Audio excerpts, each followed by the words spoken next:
어쩌면 여러분도 이미 알고 있었는지 모릅니다. 그 사람이 더 이상 예전 같지 않다는 것을요. 눈빛이 달라졌고 목소리의 온도가 식었으며 함께 있어도 혼자인 것 같은 그 묘한 거리감을요. 하지만 우리는 그것을 인정하고 싶지 않았습니다. 아니, 인정할 수가 없었습니다. 왜냐하면 그 사실을 받아들이는 순간 우리가 그토록 소중히 여겨온 모든 것이 무너질 것만 같았으니까요. 오늘 이 이야기는 누군가에게는 너무나 아픈 주제일 수 있습니다. 하지만 때로는 아픔을 직시하는 것이 진정한 치유의 시작이 되기도 합니다. 칼 융은 인간의 무의식 속에 우리가 외면하고 싶은 그림자가 존재한다고 말했습니다. 그리고 그 그림자를 마주할 용기가 있을 때 비로소 우리는 온전한 자신으로 나아갈 수 있다고 했습니다. 사랑의 끝을 인정하는 것, 그건 역시 우리 내면의 그림자를 마주하는 일입니다. 누군가가 더 이상 당신을 사랑하지 않는다는 신호는 생각보다 명확합니다. 다만 우리가 보고 싶지 않을 뿐이죠. 그 신호들은 조용히 그러나 분명하게 우리 앞에 놓여 있습니다. 그리고 우리는 그것들을 하나하나 지나치며 스스로에게 거짓말을 합니다. 괜찮다고, 일시적인 것이라고, 곧 나아질 거라고요. 사랑이 식어가는 관계에서 가장 먼저 나타나는 신호는 무관심입니다. 그 사람은 더 이상 당신의 하루에 대해 궁금해하지 않습니다. 당신이 무엇을 먹었는지, 어떤 일이 있었는지, 무엇 때문에 기뻐하거나 슬퍼했는지 묻지 않습니다. 예전에는 작은 것 하나까지도 공유하고 싶어 했던 그 사람이 이제는 당신의 이야기를 듣는 것조차 버거워합니다. 당신이 말을 걸면 대답은 하지만 그 대답 속에는 진심이 담겨 있지 않습니다. 아, 그래, 좋겠네, 힘들었겠다, 이런 식의 형식적인 반응들 뿐입니다. 당신은 그 순간 느낍니다. 이 사람이 나와 함께 있지만 마음은 이미 다른 곳에 가 있다는 것을요. 대화는 계속되지만 교감은 사라졌습니다. 그리고 그것은 사랑이 끝나가고 있다는 가장 분명한 증거입니다. 융은 관계란 두 개인이 서로의 내면을 투영하는 거울이라고 말했습니다. 우리는 상대방을 통해 우리 자신을 발견하고 상대방 역시 우리를 통해 자신을 봅니다. 하지만 한쪽이 더 이상 그 거울을 들여다보지 않는다면 관계는 일방적인 것이 되어버립니다. 당신은 여전히 그 사람에게서 무언가를 찾고 있지만 그 사람은 이미 다른 곳을 바라보고 있는 것입니다. 두 번째 신호는 시간의 우선순위에서 나타납니다. 사랑하는 사람은 당신과 함께하는 시간을 소중히 여깁니다. 아무리 바빠도 당신을 위한 시간을 만들어냅니다. 하지만 사랑이 식으면 그 우선순위가 바뀝니다. 당신과의 약속은 쉽게 미뤄지고 다른 일들이 항상 더 중요해집니다. 처음에는 이해하려고 노력합니다. 직장일이 바쁘다고, 친구들과의 모임이 중요하다고, 혼자만의 시간이 필요하다고요. 물론 이 모든 것이 나쁜 것은 아닙니다. 누구에게나 개인적인 공간과 시간은 필요하니까요. 하지만 문제는 그것이 반복되고 점점 더 당신은 그 사람의 삶에서 뒷전으로 밀려난다는 것입니다. 당신은 기다립니다. 언젠가는 예전처럼 돌아올 거라고 믿으면서요. 하지만 시간이 지날수록 그 사람의 부재는 길어지고 당신은 점점 더 외로워집니다. 함께 있을 때조차 혼자인 것 같은 그 고독감, 그것은 사랑이 끝나가는 관계에서 우리가 느끼는 가장 고통스러운 감정 중 하나입니다. 한국의 많은 분들이 이런 상황에서 자신을 탓합니다. 내가 부족해서, 내가 재미없어서, 내가 매력이 없어서 그런 거라고요. 하지만 그것은 사실이 아닙니다. 사랑이 식는 것은 때로 누구의 잘못도 아닙니다. 사람의 마음은 변하기도 하고 관계는 자연스럽게 끝을 맞이하기도 합니다.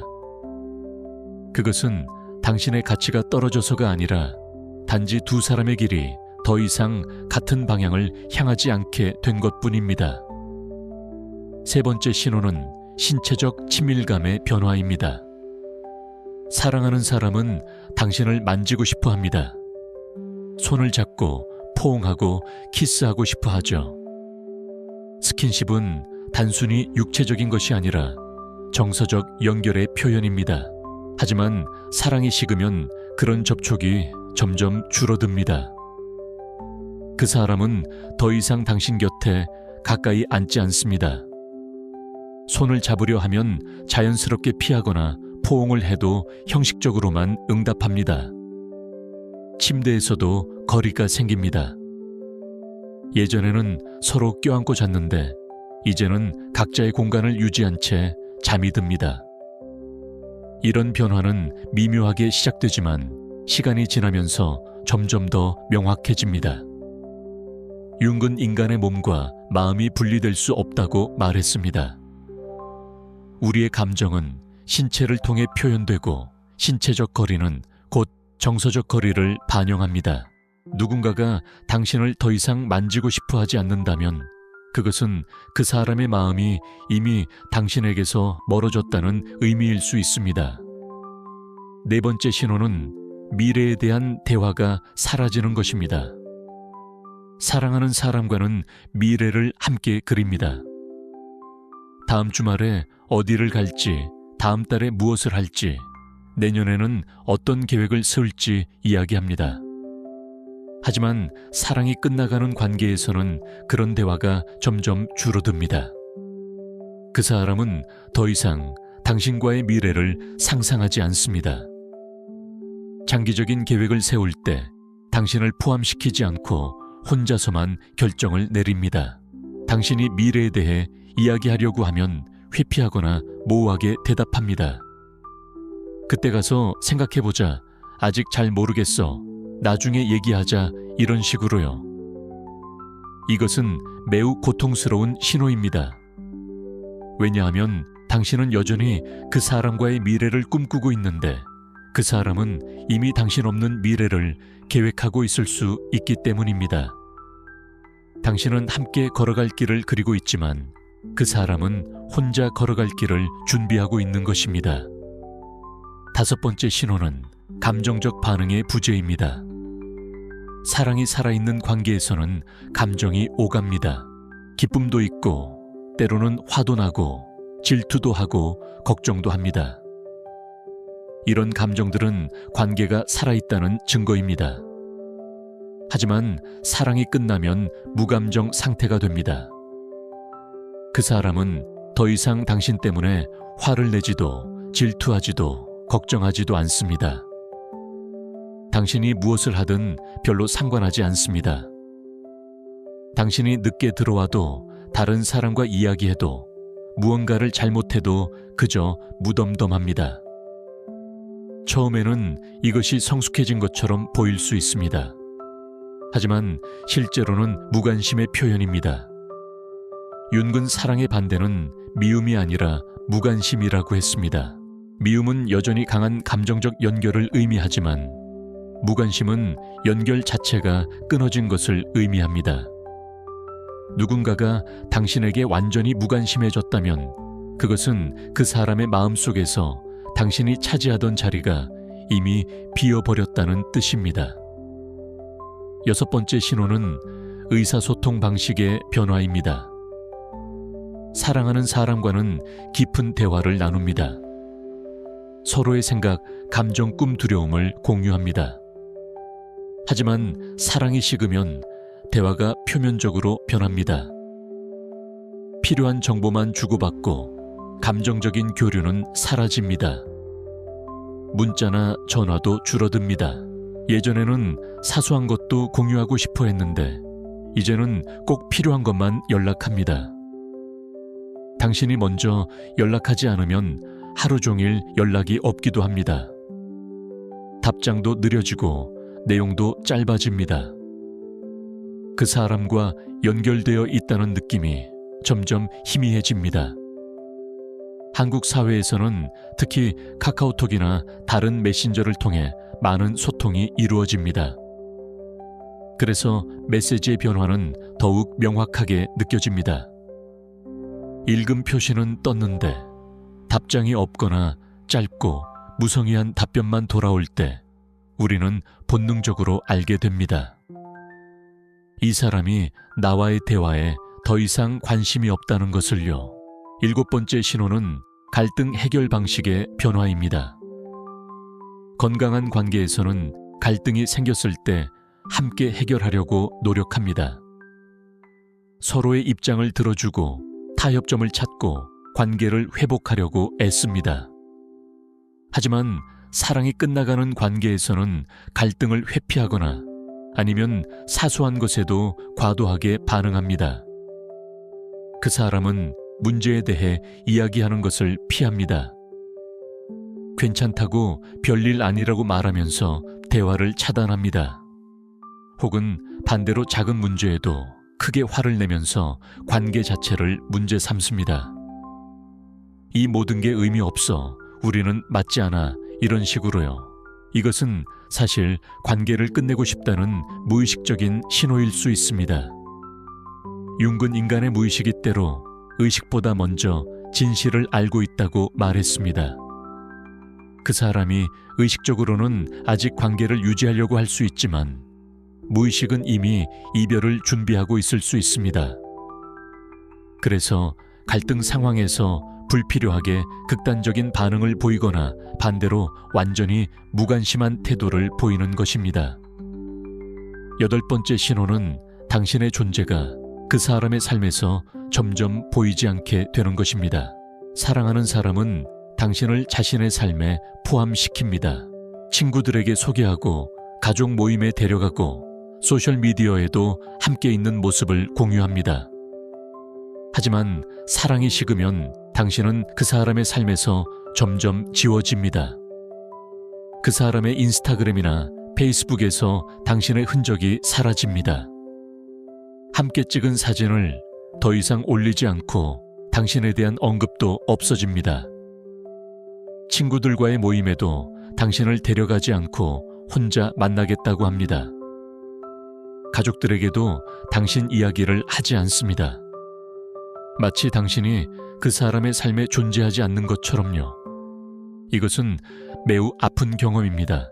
당신은 그 사람을 자랑스럽게 생각하고 모든 사람에게 소개하고 싶어 하는데 그 사람은 당신을 숨기려고 합니다. 이것은 그 사람이 이미 당신과의 관계를 임시적인 것으로 여기고 있거나 혹은 다른 가능성을 열어두고 있다는 의미일 수 있습니다.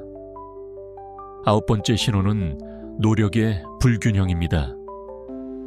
건강한 관계는 양쪽 모두의 노력으로 유지됩니다. 하지만 사랑이 끝나가는 관계에서는 한쪽만 노력합니다. 당신은 관계를 유지하기 위해 최선을 다하지만 그 사람은 아무것도 하지 않습니다. 당신이 먼저 연락하고 당신이 데이트를 제안하고 당신이 갈등을 해결하려고 노력하고 당신이 관계를 개선하려고 애씁니다. 그런데 그 사람은 그냥 받기만 합니다. 아니, 때로는 받는 것조차 부담스러워합니다. 당신의 노력이 그 사람에게는 압박으로 느껴지는 것입니다. 이런 상황에서 많은 분들이 더욱 열심히 노력합니다. 내가 더 잘하면, 내가 더 사랑을 주면 그 사람이 다시 돌아올 거라고 생각하면서요. 하지만 안타깝게도 이것은 대부분 역효과를 냅니다. 당신의 노력이 클수록 그 사람은 더 멀어집니다. 왜냐하면 그 사람은 이미 마음을 정했기 때문입니다. 융은 심리적 에너지의 균형에 대해 이야기했습니다. 관계에서 한쪽이 모든 에너지를 쏟아붓고 다른 쪽은 아무것도 주지 않는다면 그것은 건강한 관계가 아닙니다. 그것은 집착이고 의존이며 자기 파괴적인 패턴입니다. 진정한 사랑은 서로가 서로에게 주고받는 것이지 한쪽의 일방적인 헌신이 아닙니다. 10번째 신호는 당신에 대한 비판이 늘어나는 것입니다. 사랑이 살아있을 때는 상대방의 단점도 사랑스럽게 보입니다.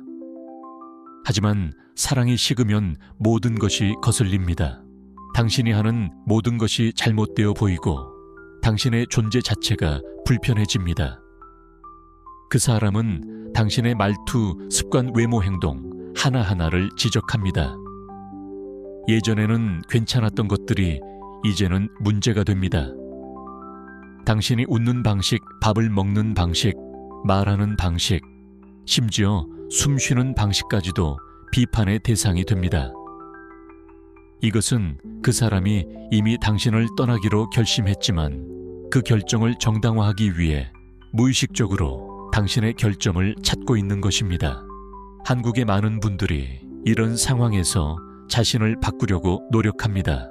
그 사람이 지적한 것들을 고치고 더 나은 사람이 되려고 애씁니다. 하지만 문제는 당신의 행동이 아닙니다. 문제는 그 사람의 마음이 이미 떠났다는 것입니다. 당신이 아무리 완벽해져도 그 사람의 마음은 돌아오지 않습니다.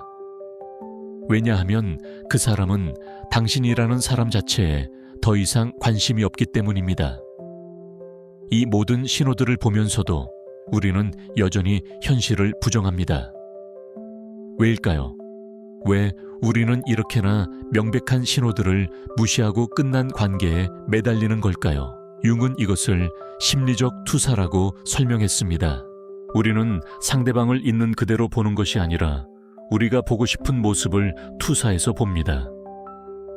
우리는 그 사람이 여전히 우리를 사랑한다고 믿고 싶어 합니다. 왜냐하면 그 믿음을 포기하는 것은 너무나 고통스럽기 때문입니다. 또한 우리는 침몰 비용의 오류에 빠집니다. 이미 이 관계에 너무 많은 시간과 감정을 투자했기 때문에 지금 포기하면 그 모든 것이 헛되게 느껴집니다. 그래서 조금만 더 하면 괜찮아질 거라고 스스로를 설득합니다. 하지만 이것은 도박에서 계속 돈을 잃으면서도 다음 판에는 딸 거라고 믿는 것과 같습니다. 우리는 또한 외로움을 두려워합니다. 그 사람을 떠나보내면 혼자가 될 것이고 그 외로움을 견딜 수 없을 것 같습니다. 특히 한국 사회에서는 혼자라는 것에 대한 사회적 압박이 큽니다. 나이가 들수록 더욱 그렇습니다. 그래서 나쁜 관계라도 유지하는 것이 혼자 있는 것보다 낫다고 생각합니다. 하지만 이것은 착각입니다. 사실 가장 외로운 것은 혼자 있을 때가 아니라 누군가와 함께 있으면서도 혼자라고 느낄 때입니다.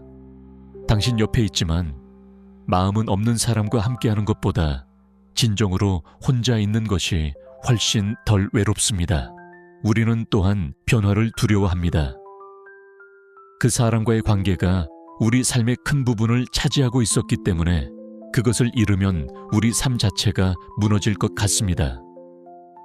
우리의 정체성이 그 관계에 묶여 있었기 때문에 관계가 끝나면 나는 누구인가 하는 질문에 직면하게 됩니다. 융은 개성화 과정에 대해 이야기했습니다. 이것은 우리가 진정한 자기 자신이 되어가는 과정입니다. 때로 이 과정은 고통스러운 분리를 수반합니다. 우리에게 더 이상 맞지 않는 것들을 떠나보내야 합니다. 그것이 직업일 수도 장소일 수도 그리고 때로는 사람일 수도 있습니다. 끝난 관계에 매달리는 것은 우리 자신의 성장을 막는 것입니다. 우리는 과거에 갇혀서 앞으로 나아가지 못합니다. 이미 죽은 것을 살리려고 애쓰면서 새로운 가능성들을 놓치고 있습니다. 그렇다면 우리는 어떻게 해야 할까요? 어떻게 이 고통에서 벗어나 앞으로 나아갈 수 있을까요? 첫 번째 단계는 현실을 받아들이는 것입니다. 이것이 가장 어렵지만 가장 중요합니다. 그 사람이 더 이상 당신을 사랑하지 않는다는 사실을 인정해야 합니다. 아니, 그 사람이 당신을 떠나고 싶어 한다는 것을 인정해야 합니다. 이것은 매우 고통스러운 과정입니다. 당신은 울 것이고 화가 날 것이고 부정하고 싶을 것입니다. 그것은 자연스러운 반응입니다. 슬픔의 5단계, 부정, 분노, 협상, 우울, 수용을 거치게 될 것입니다. 이 모든 단계를 겪는 것을 허락하세요. 감정을 억누르지 마세요. 하지만 동시에 이 사실을 명확히 인식하세요. 그 사람은 이미 떠났습니다. 아직 물리적으로는 당신 곁에 있을 수 있지만 마음은 이미 떠났습니다. 당신이 아무리 노력해도, 아무리 사랑을 주어도 그 사람의 마음을 돌릴 수 없습니다. 사람의 마음은 강요할 수 없습니다. 이것을 받아들이는 것은 패배가 아닙니다. 이것은 용기입니다. 진실을 직시하는 것은 약함이 아니라 강함입니다. 융은 그림자를 마주하는 것이 진정한 용기라고 했습니다.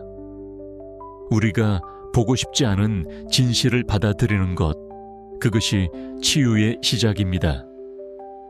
2번째 단계는 놓아주는 것입니다. 이것은 받아들이는 것보다 더 어려울 수 있습니다. 왜냐하면 놓아주는 것은 능동적인 선택이기 때문입니다. 당신은 의식적으로 그 사람을 떠나보내기로 결정해야 합니다. 놓아준다는 것은 그 사람을 미워하는 것이 아닙니다. 그 사람을 용서하는 것입니다. 그리고 무엇보다 당신 자신을 용서하는 것입니다. 관계가 끝난 것이 당신 탓이 아니라는 것을 받아들이세요. 당신이 부족해서가 아니라 단지 2 사람의 길이 갈라진 것뿐입니다. 놓아준다는 것은 그 사람에게서 받은 모든 좋은 기억들을 부정하는 것도 아닙니다. 그 기억들은 여전히 소중합니다. 그것들은 당신의 삶의 일부였고 당신을 성장시켰습니다. 하지만 이제는 과거로 남겨두어야 합니다. 한국에는 정이라는 아름다운 개념이 있습니다. 오랜 시간 함께하면서 쌓인 깊은 애정과 유대감을 말합니다. 정 때문에 많은 분들이 관계를 끝내기 어려워합니다. 하지만 정은 집착과 다릅니다. 진정한 정이라면 그 사람의 행복을 위해 놓아줄 수도 있어야 합니다. 3번째 단계는 자신에게 집중하는 것입니다. 그동안 당신은 너무 많은 에너지를 그 사람에게 쏟았습니다. 이제는 그 에너지를 당신 자신에게 돌려야 할 때입니다. 당신은 누구입니까? 그 사람 없이도 당신은 완전한 존재입니다. 관계는 당신의 일부였지만 당신의 전부는 아니었습니다. 이제 당신 자신을 다시 발견할 시간입니다. 당신이 좋아하는 것이 무엇입니까? 당신의 꿈은 무엇입니까? 당신은 어떤 사람이 되고 싶습니까? 관계에 묻혀서 잊고 있었던 당신 자신의 모습을 찾아보세요. 혼자만의 시간을 가지세요. 새로운 것들을 시도해보세요. 오래된 취미를 다시 시작해보세요. 융은 개성화 과정에서 우리가 진정한 자기를 발견한다고 했습니다. 때로 이것은 관계가 끝난 후에야 가능합니다. 왜냐하면 관계 속에서 우리는 종종 상대방에게 맞추느라 진정한 자신을 잃어버리기 때문입니다. 혼자 있는 것을 두려워하지 마세요. 고독은 외로움과 다릅니다. 외로움은 누군가가 필요한데 없을 때 느끼는 것이지만 고독은 스스로 선택한 홀로 있음입니다. 고독 속에서 우리는 자신과 대화하고 자신을 이해하고 자신과 화해합니다. 한국 사회에서는 혼자 밥 먹고 혼자 여행하고 혼자 영화 보는 것에 대한 편견이 있었습니다. 하지만 요즘은 혼밥, 혼술, 혼영이라는 말들이 생겨났습니다. 혼자만의 시간을 즐기는 문화가 조금씩 자리 잡고 있습니다. 이것은 좋은 변화입니다. 혼자 있을 수 있는 능력은 건강한 관계를 맺기 위한 전제 조건입니다. 네 번째 단계는 주변 사람들에게 도움을 구하는 것입니다. 혼자서 모든 것을 감당하려고 하지 마세요. 친구들, 가족들에게 당신의 아픔을 나누세요. 그들은 당신을 위로하고 지지하고 당신이 이 시기를 견딜 수 있도록 도와줄 것입니다. 필요하다면 전문적인 도움을 받는 것도 좋습니다. 심리 상담이나 치료는 약함의 표시가 아닙니다. 오히려 자신을 돌보는 현명한 선택입니다. 한국에서도 점점 더 많은 분들이 심리 상담의 도움을 받고 있습니다. 이것은 긍정적인 변화입니다. 하지만 주의할 점이 있습니다. 도움을 구하는 것과 의존하는 것은 다릅니다. 다른 사람들이 당신의 상처를 대신 치유해 줄 수는 없습니다. 그들은 당신을 지지할 수 있지만 치유는 결국 당신 자신이 해야 하는 일입니다. 다섯 번째 단계는 의미를 찾는 것입니다. 이 고통스러운 경험이 당신에게 무엇을 가르쳐 주고 있습니까? 당신은 이 경험을 통해 무엇을 배웠습니까? 융은 모든 경험이 의미를 가진다고 말했습니다. 심지어 고통스러운 경험도 우리를 성장시키고 더 깊은 이해로 이끕니다. 이별은 끝이 아니라 새로운 시작입니다. 당신은 이 경험을 통해 더 강해지고 더 현명해지고 더 자비로운 사람이 될 수 있습니다. 어쩌면 이 관계는 당신에게 필요한 교훈을 주기 위해 있었는지도 모릅니다. 당신은 사랑이 무엇인지, 관계에서 무엇이 중요한지, 당신이 진정으로 원하는 것이 무엇인지 배웠습니다. 이제 당신은 다음 관계에서 더 나은 선택을 할 수 있습니다. 또한 이 경험은 당신에게 자신에 대해 많은 것을 가르쳐 주었을 것입니다. 당신의 강점과 약점, 당신의 패턴과 습관, 당신이 변화해야 할 부분들을요. 이것은 귀중한 자기인식입니다. 여섯 번째 단계는 용서하는 것입니다. 이것은 가장 마지막이지만 가장 중요한 단계입니다. 그 사람을 용서하고 무엇보다 당신 자신을 용서하세요. 용서한다는 것은 그 사람이 한 일이 괜찮다고 말하는 것이 아닙니다. 용서는 그 사람을 위한 것이 아니라 당신을 위한 것입니다. 분노와 원망을 계속 품고 있는 것은 독을 마시면서 상대방이 죽기를 바라는 것과 같습니다. 그것은 당신만 해칠 뿐입니다.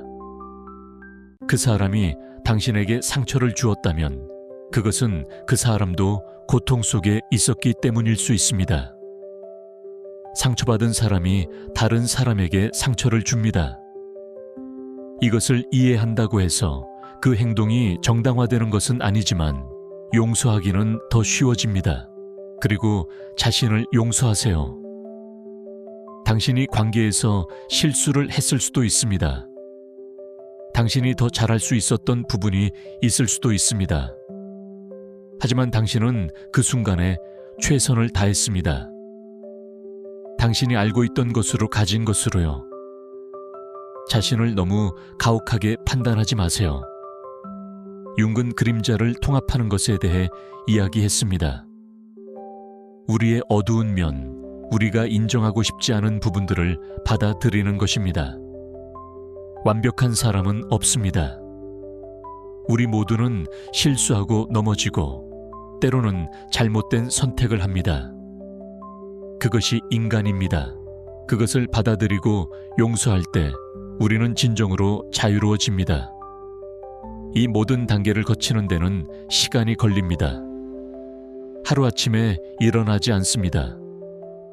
어떤 날은 괜찮다가도 어떤 날은 다시 무너질 수 있습니다.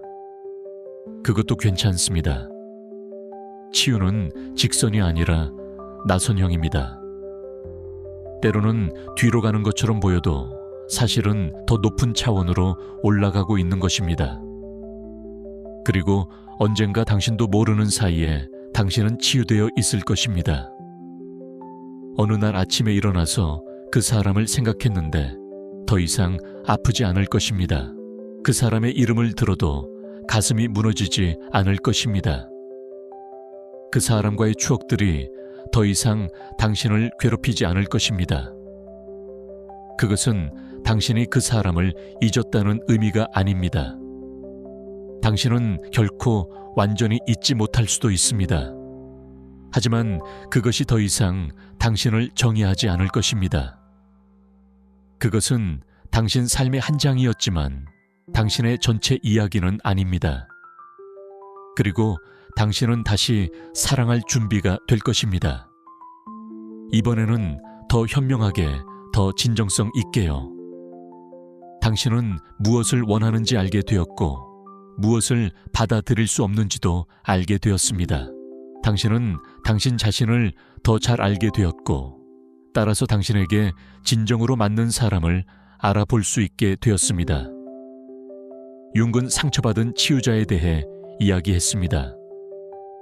우리가 겪은 고통이 우리를 더 깊이 있고 더 자비롭고 더 지혜로운 사람으로 만든다는 것입니다.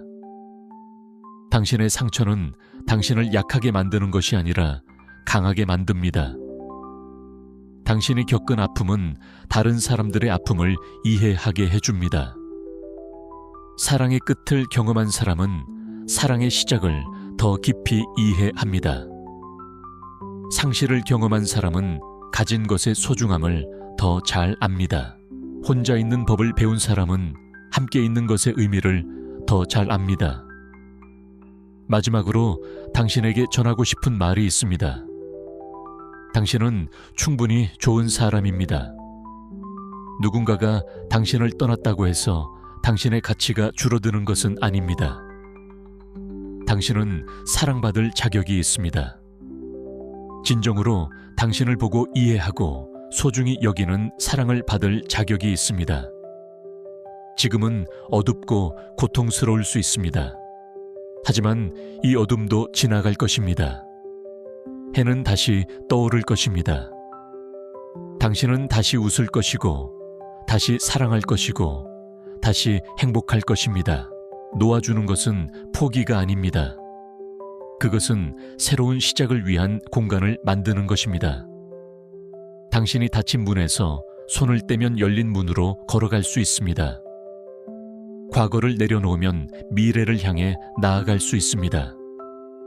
융은 나비의 변태 과정에 대해 이야기했습니다. 애벌레가 나비가 되려면 번데기 안에서 완전히 분해되어야 합니다. 그 과정은 고통스럽고 어둡습니다. 하지만 그 어둠 속에서 새로운 것이 탄생합니다. 날개를 펼치고 하늘을 날 수 있는 아름다운 나비가요. 당신도 지금 그 변태의 과정 속에 있는 것입니다. 고통스럽고 혼란스러울 수 있지만 이것은 당신이 새로운 모습으로 태어나는 과정입니다. 더 강하고 더 현명하고 더 완전한 당신으로요. 그러니 자신에게 인내심을 가지세요. 자신에게 친절하세요. 자신을 사랑하세요. 당신은 이 여정을 혼자 걷고 있지 않습니다. 수많은 사람들이 같은 길을 걸었고 그들 모두가 살아남았습니다. 당신도 그럴 것입니다. 그리고 언젠가 당신은 뒤돌아볼 것입니다. 이 고통스러운 시기를 바라보며 생각할 것입니다. 그때 그 아픔이 나를 여기까지 데려왔구나. 그때 내가 놓아주지 않았다면 지금의 이 행복도 없었을 거야. 사랑의 끝은 고통스럽습니다. 하지만 그것은 또한 새로운 사랑의 시작이기도 합니다. 자기 자신에 대한 사랑, 삶에 대한 사랑, 그리고 언젠가 만날 누군가에 대한 사랑의 시작이요. 당신의 이야기는 아직 끝나지 않았습니다. 한 장이 끝났을 뿐입니다. 그리고 다음 장은 당신이 써내려갈 것입니다. 더 현명하게, 더 용감하게, 더 진정성 있게요. 놓아주세요. 그리고 날아오르세요. 당신에게는 날개가 있습니다. 이제는 그것을 사용할 때입니다. 하지만 여기서 한 가지 더 깊이 들여다봐야 할 것이 있습니다. 우리가 왜 이토록 사랑의 끝을 받아들이기 어려워하는지 그 뿌리를 이해해야 합니다. 융은 우리의 무의식 속에 집단 무의식이 존재한다고 말했습니다. 이것은 인류가 수천 년 동안 축적해온 경험과 패턴들이 우리 마음 깊은 곳에 새겨져 있다는 것입니다. 사랑과 상실에 대한 우리의 반응도 이 집단 무의식에서 비롯됩니다. 인간은 태어날 때부터 애착을 형성하도록 프로그램되어 있습니다. 생존을 위해 필요했기 때문입니다. 아기는 엄마와의 유대가 끊어지면 생명이 위험해집니다.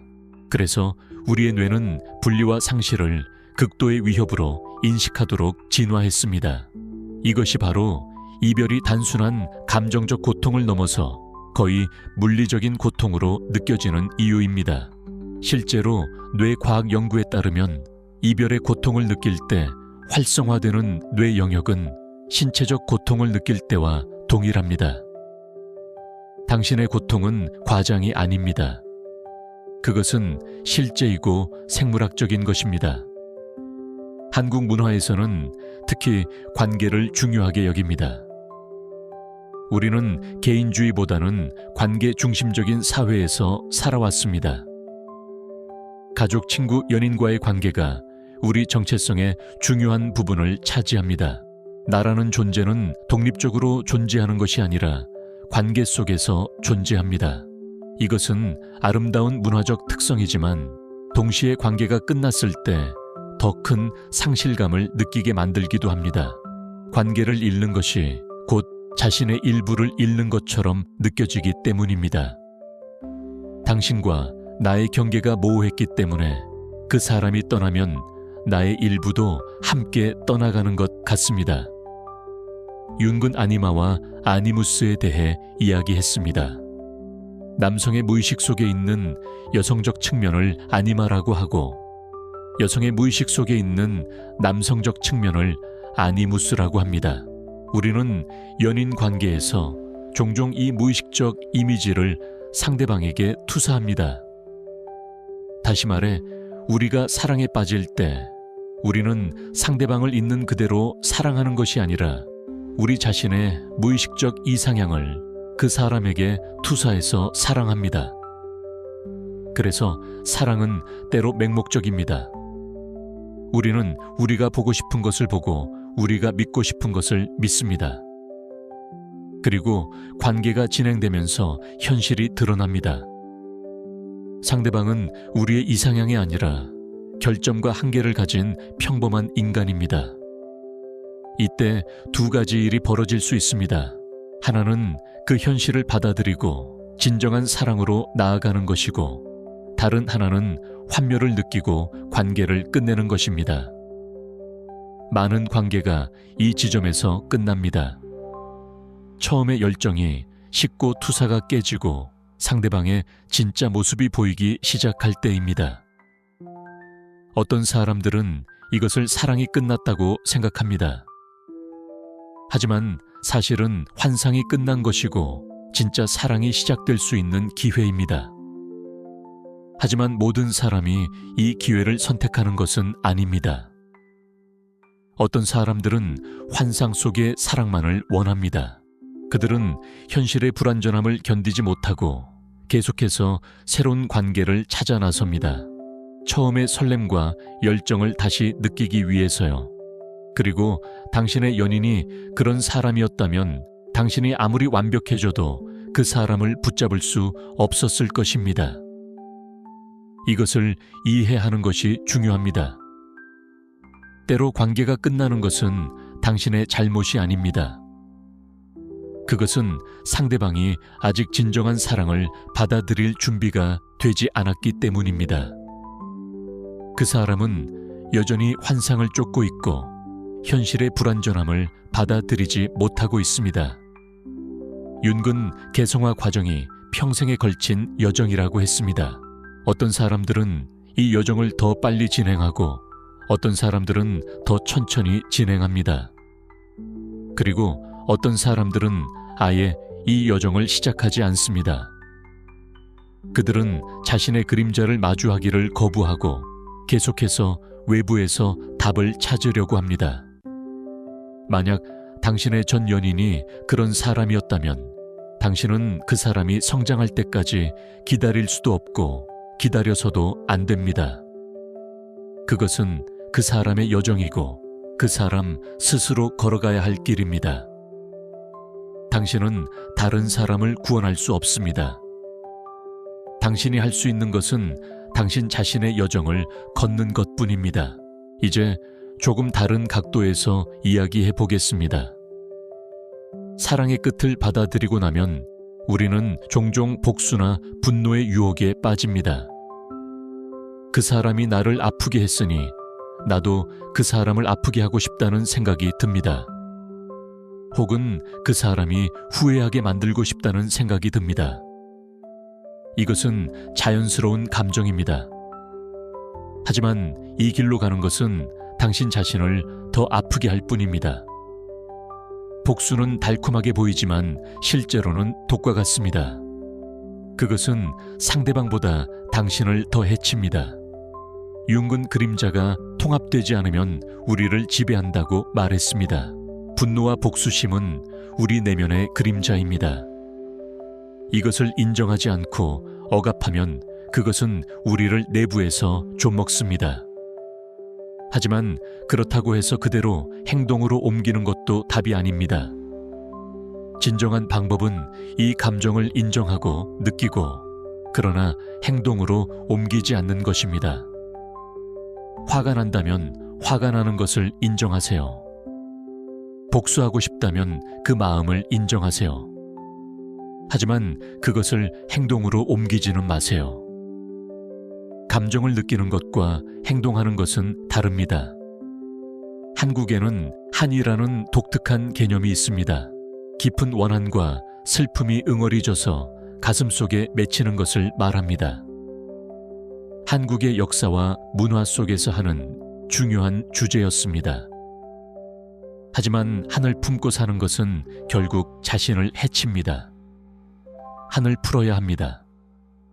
그것은 상대방을 용서하라는 의미만이 아닙니다. 그것은 자신을 그 고통에서 해방시키라는 의미입니다. 한을 풀지 못하면 당신은 평생 그 사람에게 묶여있게 됩니다. 미움으로 묶여있는 것도 여전히 묶여있는 것입니다. 그렇다면 어떻게 한을 풀 수 있을까요? 첫 번째는 그 감정을 표현하는 것입니다. 억누르지 말고 안전한 방법으로 표출하세요. 일기를 쓰거나 편지를 쓰되 보내지 않거나 친구에게 이야기하거나 베개에 대고 소리를 지르거나 운동을 하거나 창작 활동을 하세요. 두 번째는 그 감정 뒤에 숨은 진짜 이유를 이해하는 것입니다. 당신이 화가 난 것은 정말 상대방 때문일까요? 아니면 상처받은 자존심 때문일까요? 배신당했다는 느낌 때문일까요? 버림받았다는 두려움 때문일까요? 융근 증상 뒤에는 항상 더 깊은 의미가 있다고 했습니다. 표면의 감정 뒤에는 더 근본적인 문제가 숨어 있습니다. 이것을 발견하고 다루는 것이 진정한 치유입니다. 세 번째는 관점을 바꾸는 것입니다. 이 경험을 피해자의 관점에서만 보지 말고 배움의 관점에서 보세요. 이 고통이 당신에게 무엇을 가르쳐주고 있습니까? 당신은 이 경험을 통해 어떻게 성장할 수 있습니까? 이것은 그 사람의 잘못을 정당화하는 것이 아닙니다. 이것은 당신이 그 경험의 희생자로 남지 않고 생존자가 되고 나아가 승리자가 되는 것입니다. 당신은 이 경험에 의해 정의되지 않습니다. 당신은 이 경험에도 불구하고, 아니, 이 경험 덕분에 더 강해질 수 있습니다. 이제 조금 더 실용적인 이야기를 해보겠습니다. 이별 후에 많은 분들이 겪는 구체적인 어려움들과 그것을 어떻게 극복할 수 있는지 말입니다. 첫 번째 어려움은 잠입니다. 이별 후에 많은 사람들이 불면증을 겪습니다. 밤이 되면 생각이 꼬리를 물고 그 사람이 생각나고 후회와 그리움이 밀려옵니다. 잠들기 어렵고 잠들어도 자주 깨고 악몽을 꾸기도 합니다. 이것은 자연스러운 반응입니다. 우리의 뇌는 상실을 처리하느라 과부하 상태입니다. 밤에는 낮 동안의 방어막이 사라지고 억눌렀던 감정들이 올라옵니다. 하지만 잠은 치유에 필수적입니다. 잠을 제대로 자지 못하면 감정 조절이 더 어려워지고 악순환이 시작됩니다. 그러므로 수면 위생에 신경 쓰세요. 규칙적인 시간에 자고 일어나세요. 침실을 어둡고 시원하게 유지하세요. 잠들기 전에 스마트폰을 보지 마세요. 특히 그 사람의 소셜미디어를 확인하지 마세요. 이것은 상처를 긁어내는 것과 같습니다. 대신 잠들기 전에 차분한 활동을 하세요. 책을 읽거나 명상을 하거나 부드러운 음악을 듣거나 따뜻한 목욕을 하세요. 필요하다면 전문가의 도움을 받아 일시적으로 수면 보조제를 사용하는 것도 고려해 볼 수 있습니다. 두 번째 어려움은 식사입니다. 어떤 사람들은 이별 후에 식욕을 완전히 잃습니다. 먹는 것이 의미 없게 느껴지고 음식이 목으로 넘어가지 않습니다. 반대로 어떤 사람들은 폭식을 합니다. 감정을 음식으로 채우려고 합니다. 둘 다 건강하지 않습니다. 당신의 몸은 이 어려운 시기를 견디기 위해 영양이 필요합니다. 제대로 먹지 않으면 에너지가 없고 기분이 더 나빠지고 면역력이 떨어집니다. 그러므로 의식적으로 건강하게 먹으려고 노력하세요. 식욕이 없더라도 규칙적으로 작은 식사를 하세요. 영양가 있는 음식을 선택하세요. 한국 음식 중에서는 따뜻한 국물 요리가 좋습니다. 삼계탕, 미역국, 된장찌개 같은 것들이요. 이런 음식들은 몸을 따뜻하게 하고 위로가 되며 영양도 풍부합니다. 반대로 폭식의 유혹을 느낀다면 그것이 진짜 배고픔인지 감정적 배고픔인지 구분하세요. 감정적으로 먹고 싶을 때는 다른 활동으로 대체하세요. 산책을 하거나 친구에게 전화하거나 취미 활동을 하세요.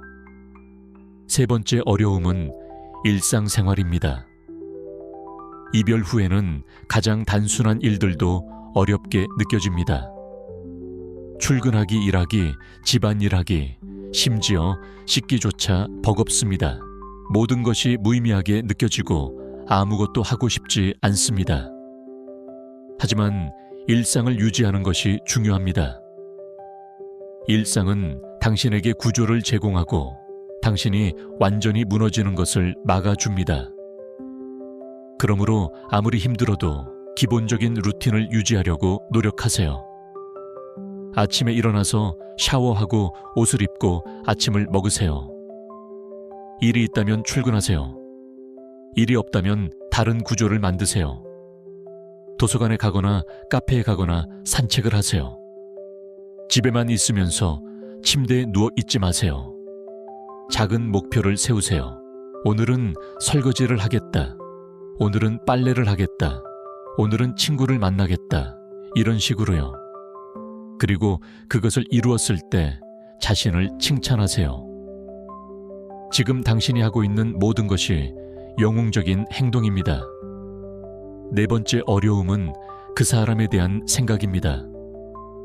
이별 후에는 하루 종일 그 사람만 생각나는 것 같습니다.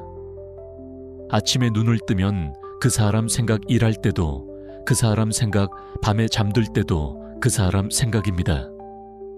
그 사람과의 추억이 끊임없이 재생됩니다. 이것은 뇌의 자연스러운 반응입니다. 뇌는 상실을 처리하기 위해 계속해서 그 사람에 대해 생각합니다.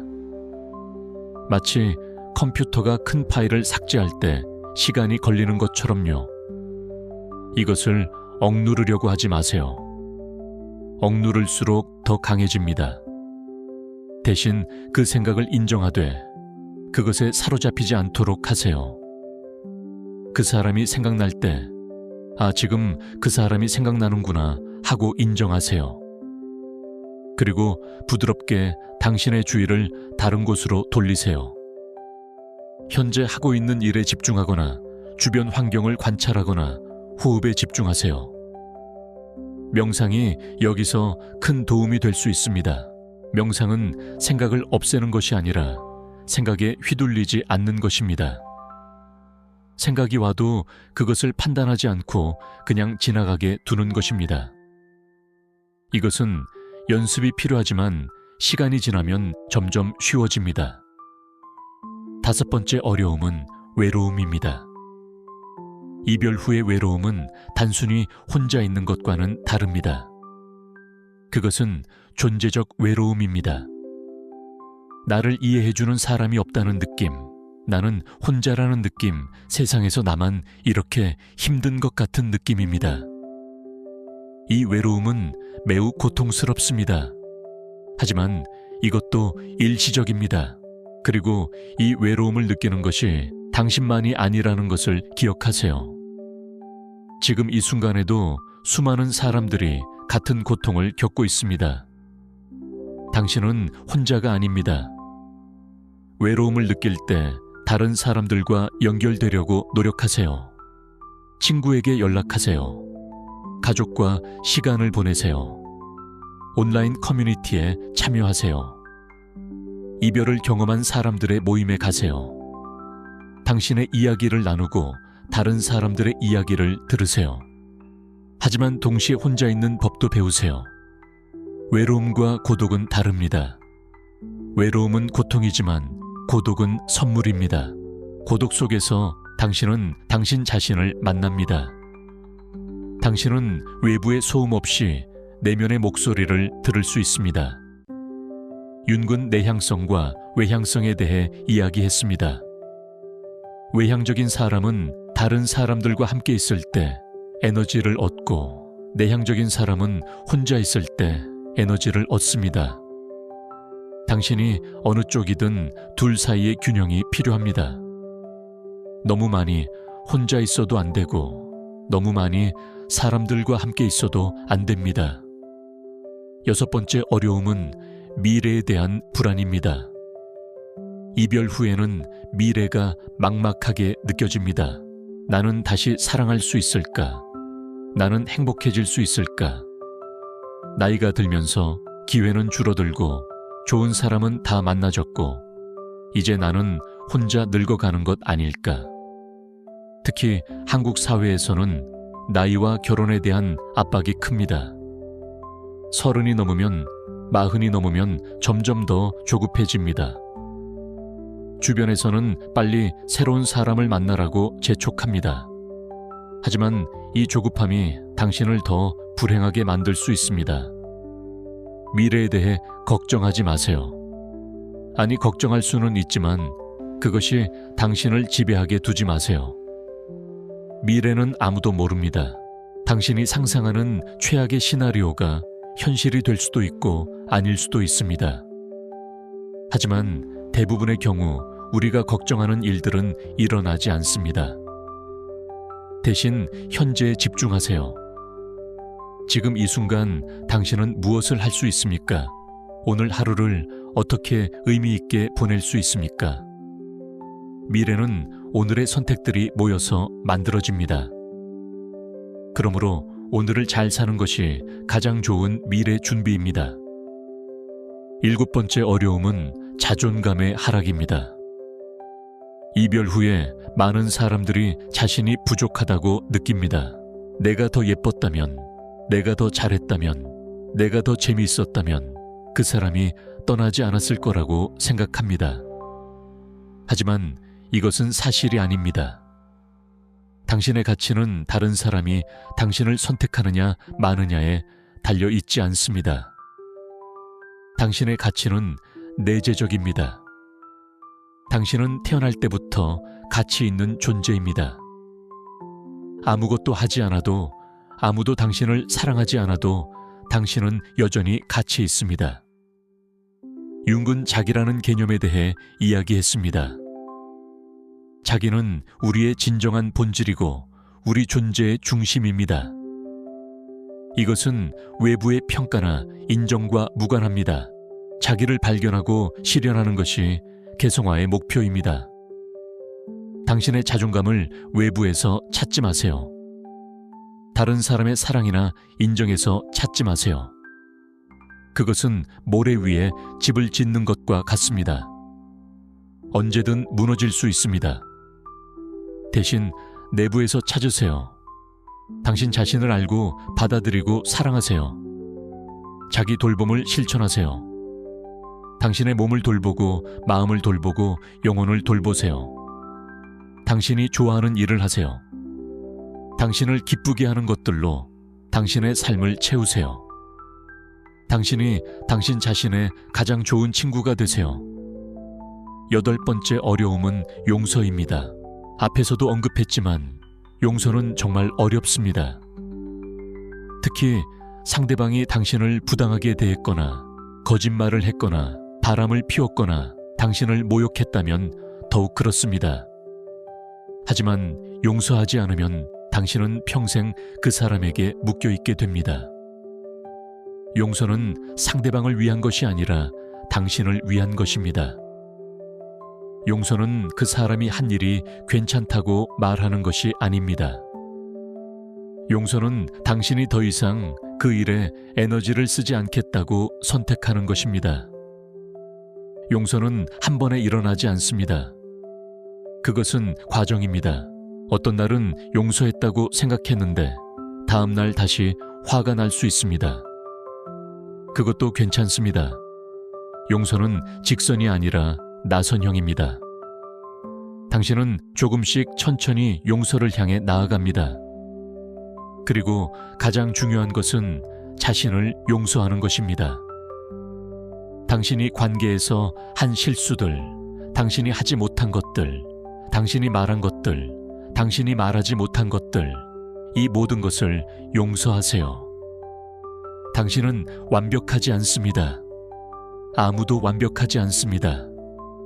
당신은 최선을 다했습니다. 9번째 어려움은 의미 찾기입니다. 왜 내게 이런 일이 일어났을까? 이 고통에는 무슨 의미가 있을까? 내가 무엇을 배워야 할까? 이런 질문들이 끊임없이 떠오릅니다. 융은 삶의 모든 경험이 의미를 가진다고 믿었습니다. 심지어 가장 고통스러운 경험도요. 그것은 우리를 성장시키고 변화시키고 더 깊은 이해로 이끕니다. 하지만 그 의미는 즉각적으로 드러나지 않습니다. 때로는 몇 년이 지나야 이해할 수 있습니다. 그러므로 서두르지 마세요. 지금 당장 모든 것을 이해하려고 하지 마세요. 그냥 경험하세요. 느끼세요. 살아내세요. 의미는 나중에 저절로 드러날 것입니다. 당신이 준비되었을 때요. 그리고 의미는 당신이 만드는 것이기도 합니다. 똑같은 경험을 해도 어떤 사람은 그것을 저주로 보고 어떤 사람은 축복으로 봅니다. 당신은 이 이별을 인생의 비극으로 만들 수도 있고 성장의 기회로 만들 수도 있습니다. 선택은 당신의 것입니다.